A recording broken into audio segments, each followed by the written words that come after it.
All right, everybody, welcome back again to Sports and Money. I'm Ben Parker. Thank you for being with us today, especially those of you in the Kansas City market. Appreciate you tuning in to us and all the subscriptions and the comments. We really appreciate that. We're looking again at the Kansas City Chiefs today. We're going to look at their draft pool coming up, the draft picks and what they're going to have to pay. We're going to look at their cap space and why it's okay that they don't have a whole lot of it left. And we're going to look at Kareem Hunt and why they hit draft gold. Why it's so important that they hit draft gold last year. First of all, let's look at their draft picks coming up. They've got 8 picks coming up in this year's draft. They don't have a first-round draft pick, of course, because they used that to trade up for Pat Mahomes last year. Now, they've got 3 still, and this is pretty good for the Kansas City Chiefs. They still have 3 of the top 100 picks. They've got a second-rounder at number 54. They also hold picks number 78 and 86. So if the Kansas City Chiefs, you probably suspect that you're not going to get maybe a top talent. You're probably not going to get a superstar unless you just get lucky again and hit gold. But you do have a good feeling that with those top 3 out of 100 picks, you can add some pretty good depth. You may find a starter or 2. At least you hope with 3 out of the first 100 picks that you can add some good depth. Also, even after that, you've got a couple of 4th-round picks, and 4th-round picks are still good. You've still got like a 50-50 chance of finding a starter over the next 3 or 4 seasons out of those couple of 4th-round picks. So it's pretty good there. And then you've got, of course, a 6th and 2 7s. Now, all of this, and this is all slotted, all of these 8 picks right here are going to cost the Kansas City Chiefs about $5 million. They've got $6.8 million left in cap space. They're going to use about $5 million of it on these 8 draft picks if they don't do any trading around in the draft. So that's about $5 million. Now, if you're the Kansas City Chiefs, you might say, well, $6.8 million isn't a lot of cap space left, but that's okay.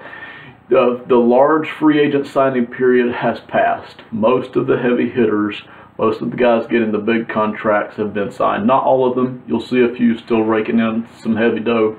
But most of the big contracts have been signed. Most of that is passed. And listen, if you're a good team like the Kansas City Chiefs, you don't expect to have a lot of cap space each offseason anyway, because you already have a lot of good players on the team, and they're already going to be making a pretty good amount of money. You might say, well, why are the Rams and the Vikings such good teams and they still seem to have plenty of money to spend? The reason for that is the Rams and the Vikings still have a lot of players under their rookie contracts. So those teams, once those players start to outgrow their rookie contracts, they won't have that amount of money to spend anyway. Some of the guys that you're seeing signed by the Rams and the Vikings are under very short deals, 1, 2, 3 years. So that's what you're seeing from the Rams and the Vikings. If you're a team like the Kansas City Chiefs and you're already good, you've already got good players under contract, you're just not going to have a lot of cap space each year. What you really want, if you're an NFL team, you're not necessarily looking for vast amounts of cap space every off season. What you are looking for is cap flexibility every off season, and the Kansas City Chiefs have had that this year. They had enough room to maneuver, go out and pick up a Sammy Watkins. You just want enough room to maneuver to try to let go of a player if you need to try to pick up a player if you need to, like Hitchens at linebacker.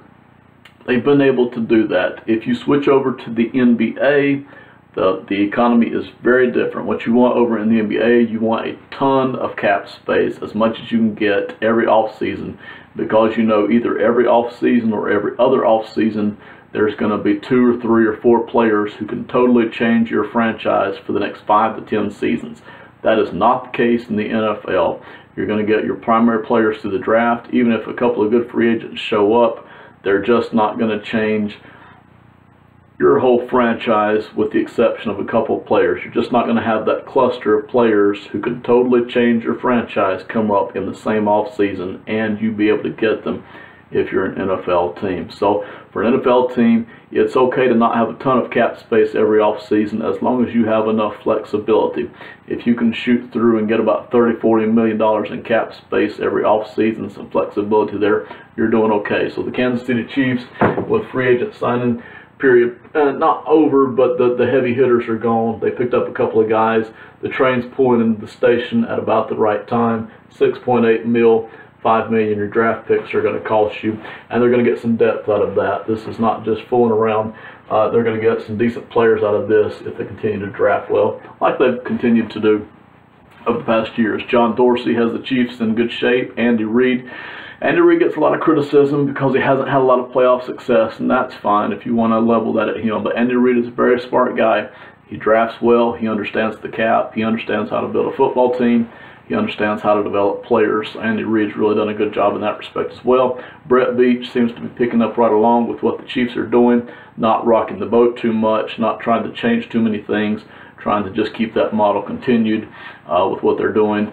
Did under John Dorsey, doing under Andy Reid. Brett Veach is trying to continue that as well. Kareem Hunt.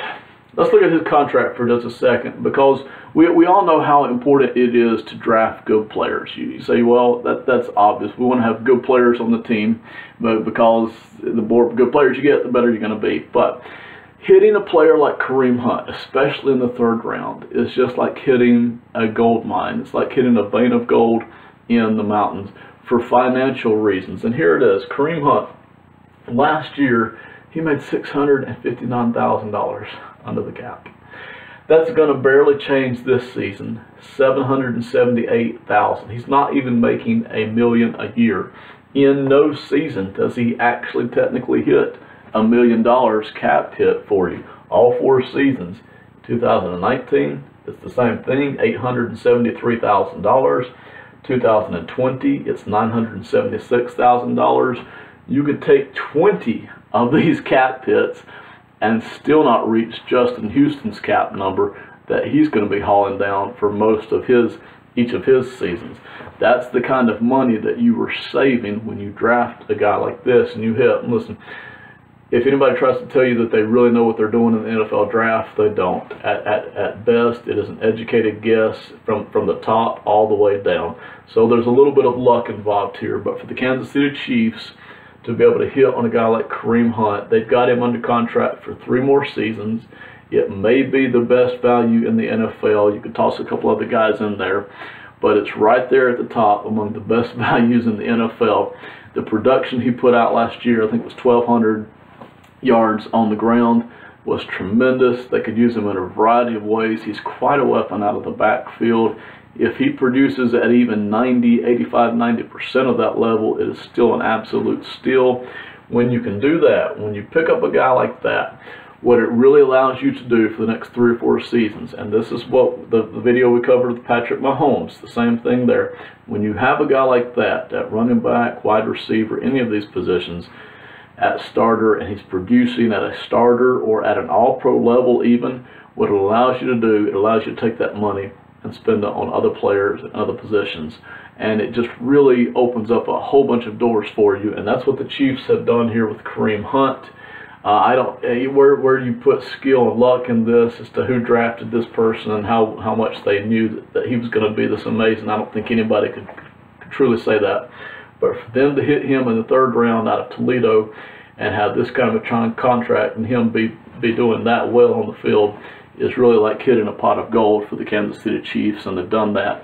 They think they've done the same thing with Patrick Mahomes. So the cap space, they don't have a ton of it left. That's okay. They're doing it just right. They spent the money in free agency that they felt they needed to spend, and they felt pretty good about that. So their cap space is right. The draft picks, even though they don't have a 1st round pick, they still have 3 of the top 100.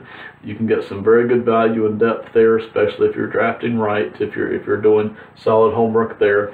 And then, of course, if you hit a guy like Kareem Hunt, there's a pot of gold there for you as well. So the Kansas City Chiefs, things are still looking good, looking solid. Everything is pointing up.